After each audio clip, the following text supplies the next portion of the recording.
అందమైన చర్మ సౌందర్యం మీ సొంతం. Second aqua radiance deep cleansing gel.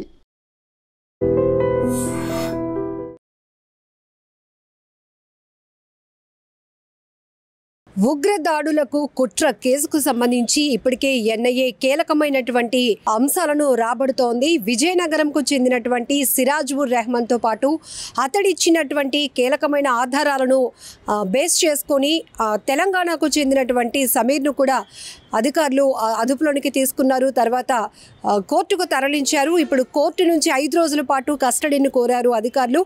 NIA పెద్ద ఎత్తున నిఘా పెట్టింది. ఈ నేపథ్యంలోనే ఏపీ తెలంగాణ కౌంటర్ ఇంటెలిజెన్స్ అధికారులు జాయింట్గా నిర్వహించినటువంటి ఆపరేషన్లో వీరిద్దరిని మొదట అదుపులోనికి తీసుకున్నారు. ఆ తర్వాత వీరి నుంచి కీలకమైనటువంటి ఆధారాలను కూడా రాబడుతున్నారు. ఇప్పటికే పేలుళ్లకు సంబంధించినటువంటి ఏవైతే మెటీరియల్ కొనుగోలు చేసినటువంటి అంశం దగ్గర నుంచి మొదలు వీరు ఎక్కడ రిహార్సల్ చేయాలనుకున్నారు, మన దేశంలో ముఖ్యంగా హైదరాబాద్ సిటీలో ఎక్కడ కీలకమైనటువంటి ప్రాంతాలు ఈ పేలుళ్ళు చేసేందుకు ఎంచుకున్నారు అనే అంశాలు కూడా ఈ రిమాండ్ రిపోర్ట్లోనైతే పొందుపరచడం కూడా జరిగింది. అయితే ఇప్పటికే ఇద్దరిని కూడా కస్టడీ కోరినటువంటి అధికారులు విశాఖ సెంట్రల్ జైలు నుంచి విజయనగరం 2 టౌన్ స్టేషన్కి వారిద్దరిని కూడా తరలించారు, సిరాజ్ అండ్ సమీర్ని. సో ఈ నేపథ్యంలోనే పూర్తిగా విజయనగరం జిల్లా అంతా పోలీసుల వలయంలో ఉంది అని చెప్పొచ్చు. పూర్తిగా భద్రతా బలగాలు పెద్ద ఎత్తున మోహరించినటువంటి పరిస్థితి. అయితే ఈ కేసు పురోగతిలో భాగంగా ఎన్ఐఏ అలాగే కౌంటర్ ఇంటెలిజెన్స్ అధికారులు కూడా పూర్తి స్థాయిలో, అలాగే విజయనగరం 2 టౌన్ పోలీసులు మొత్తం సంయుక్తంగా ఒక టీం వర్క్గా ఫామ్ అయి అసలు ఈ దాడులకి సంబంధించినటువంటి ఉగ్రవాద భావజాలాలు కలిగినటువంటి ఈ వ్యక్తులతో ఇంకా ఎవరెవరు ఉన్నారు అనే దానిపైన ఫస్ట్ విజయనగరంకు చెందినటువంటి సిరాజ్ కాంటాక్ట్స్ పై ఎక్కువగా ఫోకస్ పెట్టారు. ఆయన కాల్ డేటాను అయితే పరిశీలించారు అధికారులు. ఇప్పటికే ఆయనతో క్లోజ్ అసోసియేషన్లో ఉన్నటువంటి వాళ్ళను కూడా ఆరా తీసే ప్రయత్నం చేస్తూ ఉన్నారు. మరొక వైపు పెద్ద ఎత్తున సిరాజ్ ఇంట్లో పేలుడు పదార్థాలు లభ్యం కావడంతో ఒక రకంగా ప్రతి ఒక్కరూ భయాందోళనకు గురైనటువంటి పరిస్థితులు కూడా నెలకొన్నాయి. ఆ తర్వాత సిరాజ్ బ్యాంక్ అకౌంట్కు సంబంధించిన లావాదేవీలపై కూడా అధికారులు అయితే ఫోకస్ పెట్టారు. అసలు ఈయనకి డబ్బులు ఎక్కడ వస్తున్నాయి, ఇతన్ని ఇన్ఫ్లుయెన్స్ చేసింది ఎవరు ఈ ఉగ్రవాద భావజాలాలు వీళ్ళు అంతలాగా పేట్రేగిపోవటానికి కారకులయ్యారు అనే దానిపైన కూడా పెద్ద ఎత్తున అధికారులు ఫోకస్ చేశారు. ప్రస్తుతానికి సిరాజ్ విజయనగరం జిల్లాలో ఉంటున్నప్పటికీ కూడా అతడు మొదటి నుంచి కూడా ఉగ్రవాదం వైపు ఎక్కువగా ఒక ఇంట్రెస్ట్ కలిగినటువంటి వ్యక్తిగా చెప్పుకోవచ్చు. ఎందుకంటే ఇంట్లో తండ్రి కూడా ఆయన ఏఎస్ఐగా పనిచేస్తున్నారు, అలాగే బ్రదర్ కూడా కానిస్టేబుల్గా వర్క్ చేస్తున్నారు. సో ఇక్కడ డిపార్ట్మెంట్ వైపు తండ్రి అన్న పనిచేస్తున్న సిరాజ్ మాత్రం మొదటి నుంచి కూడా ఈ ఎక్కువగా టెర్రరిస్ట్కి సంబంధించినటువంటి అంశాలు తెలుసుకోవడం కావచ్చు, వీటికి ఎక్కువగా ప్రేరేపితం అవ్వటం, ఇవన్నీ కోణాలు కూడా బయటకు వస్తున్నాయి, ఒక్కొక్కటిగా వెలుగు చూస్తున్నటువంటి అంశాలుగా చెప్పొచ్చు. మరొక వైపు 2015లో విజయనగరం డిసిసి బ్యాంక్లో సిరాజ్ అకౌంట్ అయితే ఓపెన్ చేశాడు. అకౌంట్లో లక్షలాది రూపాయలు ఉన్నట్టు కూడా ఇప్పటికే పోలీసులు గుర్తించారు. అసలు 2015 నుంచి ఇప్పటి వరకు జరిగినటువంటి ట్రాన్సాక్షన్స్ పైన కూడా పెద్ద ఎత్తున ఫోకస్ చేశారు అధికారులు.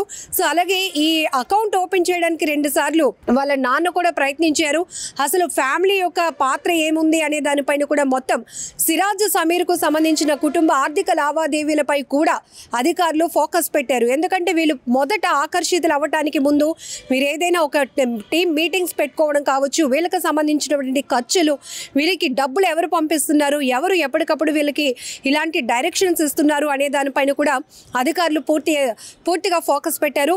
సో అందుకే 5 రోజులు కస్టడీకి కోరారు కాబట్టి అధికారులు దీనిపైన కూడా ఒక క్లారిటీ, ఇంకా మరి కాస్త క్లారిటీ వచ్చే అవకాశం ఉంది. వీళ్ళు ఇప్పటికే 6 టీమ్గా ఫామ్ అయ్యి హైదరాబాద్ కేంద్రంగా మీటింగులు కూడా పెట్టుకున్నారు.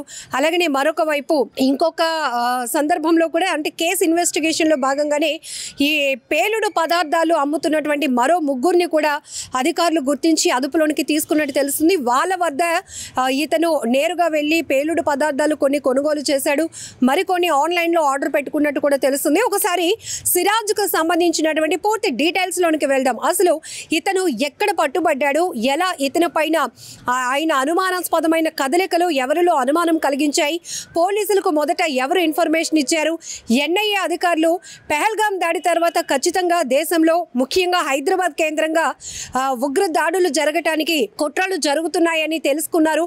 ఈ నేపథ్యంలోనే తీగలాగితే డొంక కదిలినట్టుగా పూర్తిగా ఫస్ట్ ఇక్కడ విజయనగరం నుంచి మొదలు అక్కడ తెలంగాణలో సమీర్ను అరెస్ట్ చేయటం, ఆ తర్వాత మరికొంతమంది టీమ్గా ఫామ్ అయ్యి వీళ్ళు ఎక్కడ మీటింగ్లు పెట్టుకున్నారు, వీళ్ళు ఇన్స్టా గ్రూపులు క్రియేట్ చేసుకొని వాళ్ళు డిస్కస్ చేస్తున్నటువంటి అంశాలేంటి, సౌదీ అరేబియా నుంచి వీళ్ళకి ఎలాంటి డైరెక్షన్స్ వస్తున్నాయి, ఫస్ట్ రిహార్సల్స్ చేయాలి, రిహార్సల్స్ సక్సెస్ అయిన తర్వాత కొన్ని సెలెక్టెడ్ ప్లేసెస్లో ఈ బాంబ్ బ్లాస్ట్లు చేసేందుకు వీళ్ళు కుట్ర పన్నటం, ఇవన్నీ కూడా పూర్తిగా వెలుగులోనికి వచ్చినటువంటి అంశాలు. ఒక్కసారి డీటెయిల్స్లోనికి వెళ్దాం.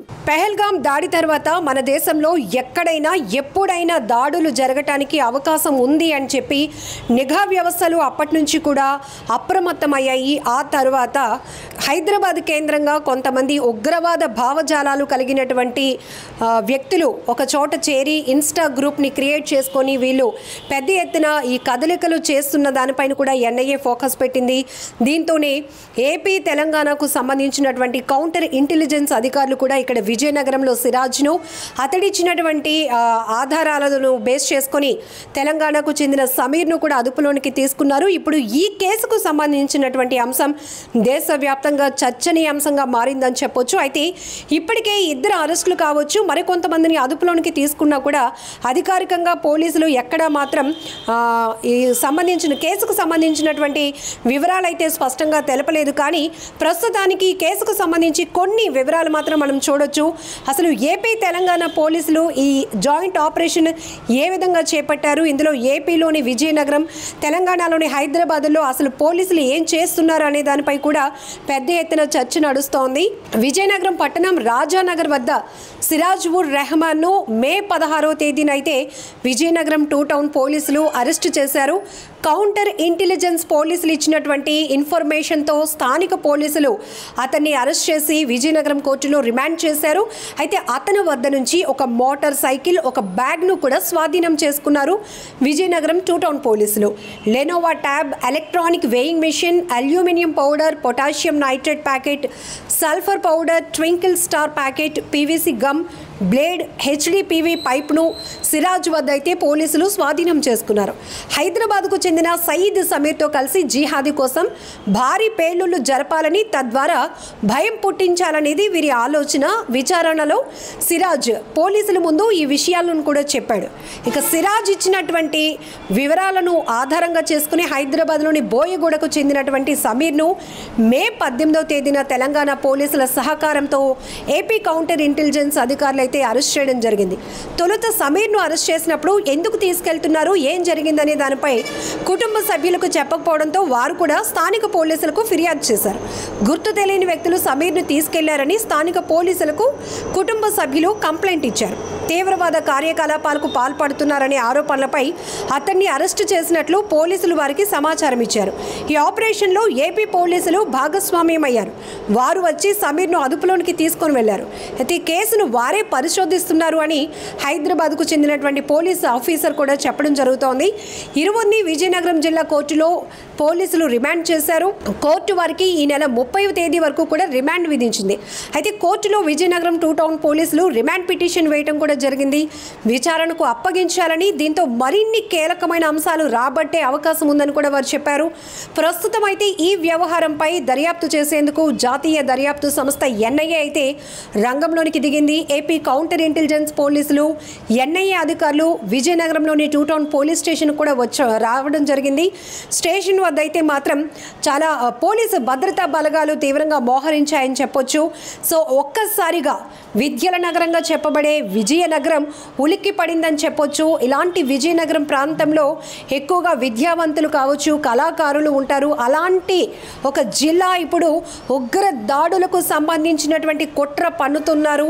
అందులో కీలకమైన వ్యక్తి విజయనగరంలో ఉంటున్నాడు. విజయనగరంలోనే ఎన్ఐఏ బృందాలు కావచ్చు, ఏపీ తెలంగాణ కౌంటర్ ఇంటెలిజెన్స్ పోలీసులు అలాగే విజయనగరం పోలీసులు మొత్తం పోలీసు వ్యవస్థ ఇంటెలిజెన్స్ వ్యవస్థ అంతా అప్రమత్తమై విజయనగరం పైన పెద్దగా ఫోకస్ పెట్టడం వల్ల కూడా ఒక్కసారిగా ఆ ప్రజలు షాక్కు గురవుతున్నటువంటి పరిస్థితి. ఇప్పుడు దేశవ్యాప్తంగా కూడా ఈ కేసుకు సంబంధించినటువంటి అంశాలు ఒక్కొక్కటిగా వెలుగు చూస్తూ ఉండటం, అప్డేట్ కోసం ప్రజలు వేచి చూస్తున్నారు. చర్చనీయాంశంగా మారుతున్నటువంటి అంశంగా కూడా చెప్పుకోవచ్చు. అయితే విజయనగరం 2 టౌన్ పరిధిలో ఉంటున్నటువంటి సిరాజ్ సిగ్నల్ యాప్లో గ్రూప్లోని ఇన్ఫర్మేషన్ కావచ్చు, వారి మధ్య జరుగుతున్నటువంటి డిస్కషన్స్ ఇంటెలిజెన్స్ టీంకి అనుమానం కలిగించేలా చేసింది. వారి కదలికలపై దృష్టి కూడా పెట్టింది.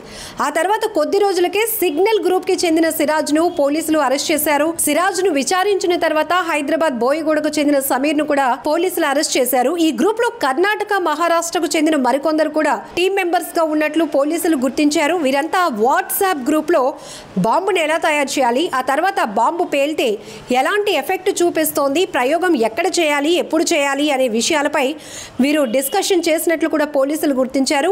సిరాజ్, సమీర్ ఫోన్లను కూడా స్వాధీనం చేసుకుని మరింతగా సమాచారాన్ని అయితే రాబడుతున్నారు. అయితే ఈ ఉగ్ర దాడుల కేసుకు సంబంధించినటువంటి కేసులో A1 గా ఉన్న సిరాజ్ తండ్రి పోలీస్ శాఖలో పనిచేస్తున్నారు. అలాగే సిరాజ్ గతంలో పోలీస్ గ్రూప్ 2 ఉద్యోగాల కోసం ప్రయత్నించినట్లు కూడా తెలిసింది. బీటెక్ పూర్తయ్యాక కొంతకాలం పాటు హైదరాబాద్లో ఉంటూ ఎస్ఐ ఉద్యోగం కోసం కూడా ట్రైనింగ్ చేశాడు.